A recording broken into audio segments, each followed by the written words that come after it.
type. He's not the networking type. All right? If somebody said that about me, I wouldn't be shown the plan.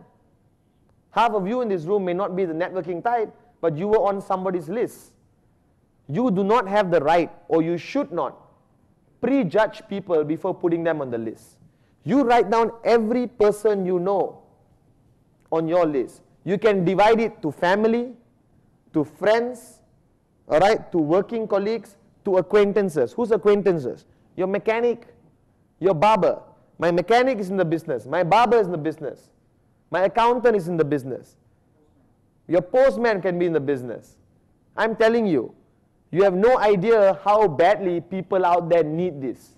And I don't think it's fair for us to prejudge and deprive them of an opportunity. Show everyone this plan. Put everyone on the list. All right? Now, question number 2, should your list be stagnant? Your list should keep growing. It must continuously keep growing. How do you make your list grow? Smile. Smile and always exchange name cards. So before this business, you used to go to a party and used to sit down in a corner and just stare at the ceiling. Now what do you do when you go to a party? Walk around, smile, shake hands, hello. What's the first thing? What's your name? First question. Second question is always, what do you do? And then a light lights up, right? Ding, all right, we can talk to this guy. So what do? Show the plan at the party? No. All right, you get the name cards.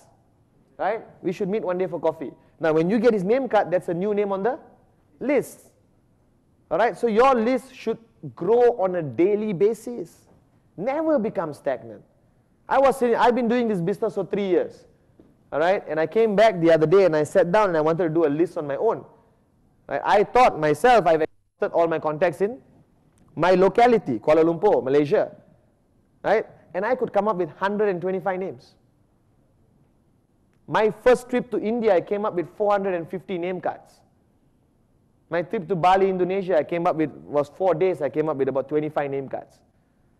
So once you become a networker, once you become involved in this business, you no longer can be a cocoon or live in your cocoon. You have to come out and start exchanging name cards. Start making friends. I go to the Mercedes showroom to check out my CLK compressor, talk to the salesman, get his name card. I go to a bank and ask, I want to buy a few houses, get the guy's name card. You understand? There are a lot of things you can do to get name cards. All of you all full-timers, morning or nothing to do, call a real estate agent. I want to see some houses. You got a name card. You understand? Uma lately did some work for us and she basically got the name card of the printer who did some printing work and he's coming into the business.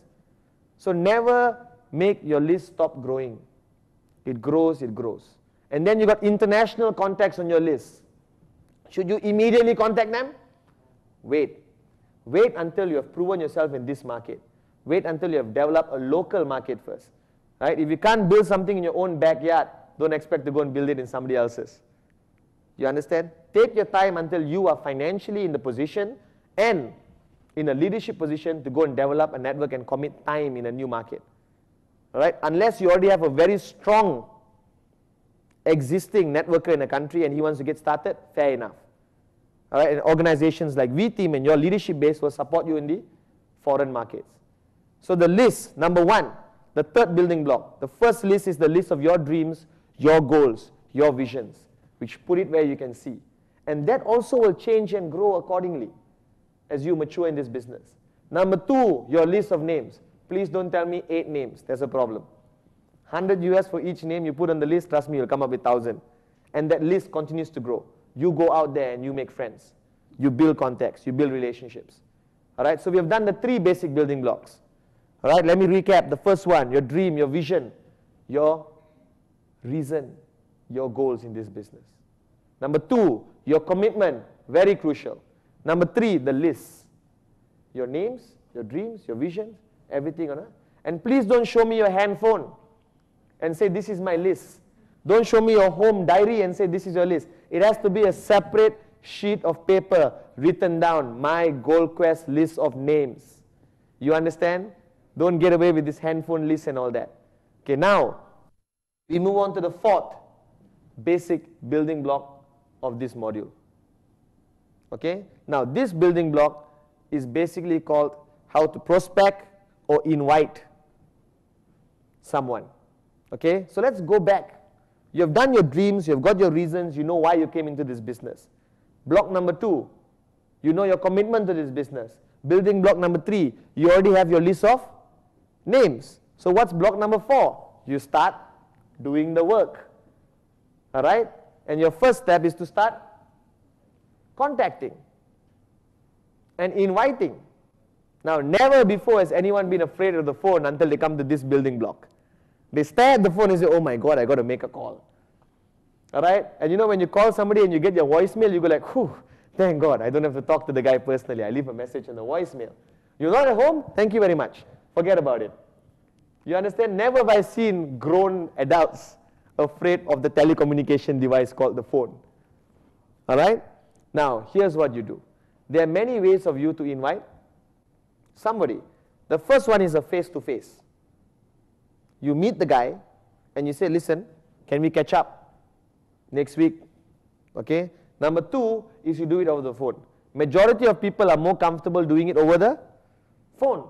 Now, the key factor in this building block is what do you say to the person when you invite them. Hello, I'm doing Gold Quest, it's a very good business, it's selling gold coin 400. Is that how you do the invitation? No. Alright, listen, I've got a thing which can make a lot of money, please come. Alright, you must understand, you are dealing with markets, certain markets around the world, where people have been exposed to this industry for 30 years. They know every form of invitation there is. And they will say what to you? Is it direct selling? Is it multi-level marketing? Is it network marketing? And then you are stuck. So your invitation is very crucial in getting him to come and see the plan, to see the opportunity Gold Quest has to provide. That's your job. And what you say, how you say, your tone is very crucial whether he's going to say yes or no to the invitation. Alright? Now, some examples of you saying it is number 1, depends who you're talking to. It's very important, it always depends who you're talking to. Now, let's take first example, your best friend, your best buddy, who you meet every day. You grew up with, you ran around, played football, flew kites with, you did everything. This guy is your padre, your best friend. Okay? Now, how would you invite this guy? Now, some of you may go and say, hello, I have a very good business opportunity. Please, can I meet you? I just want to share this opportunity with you. Is that the right way you talk to your best friend? No. You cannot talk to your best buddy like he's one of your customers.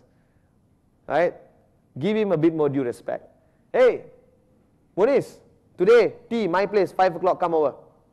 Is that good enough? Yes. You know this guy, you grew up with this guy. He will sit down and listen to you. But don't start giving your pitch on the phone to your best buddy or your brother who lives with you. What I told my brother was, listen, I came across something really big, man. Meet me at the normal shop at 5 o'clock. Showed him the plan. Now, if you invite somebody who is an acquaintance, somebody you don't know that well, okay, somebody you're there with, you know, but you eat with him lunch once in a while in the office, but you don't go to his house, he doesn't come to your house. So there's still a certain gap, right? So to invite this guy, you can use a few techniques. The first one I would recommend is, hello, Muniz, Patman here. Listen, just a couple of days ago, I came across something really interesting. All right, I'm looking seriously at it. Now listen, I can't promise you anything. All right, but maybe we can sit down, go through this, and if you like what you see, maybe we can work together. All right, what is it? It involves too many visuals, Muniz. I just need 45 minutes of your time. Okay, now the key words there is number 1, I can't promise you anything. Now, why do you need to say I can't promise you anything? That establishes what I call posture in your invitation. If you become a desperado, please Muniz, please, you have to come. You're the only one I have. Please come. He's going to say, no. You're too desperate. Now, you can't be arrogant and say, who needs you? If you're not free, buy a kite and fly it. Don't be arrogant. All right? But you say, listen, I can't promise you anything. If you like what I'm going to show you, maybe we can work together. Which is the truth, right? Right? I can't promise you anything. If you like what you see, maybe we can work together. All right? What is it? Tell me over the phone. I'm sorry, it involves too many visuals. Okay? Now, second way, you're inviting somebody you respect a lot.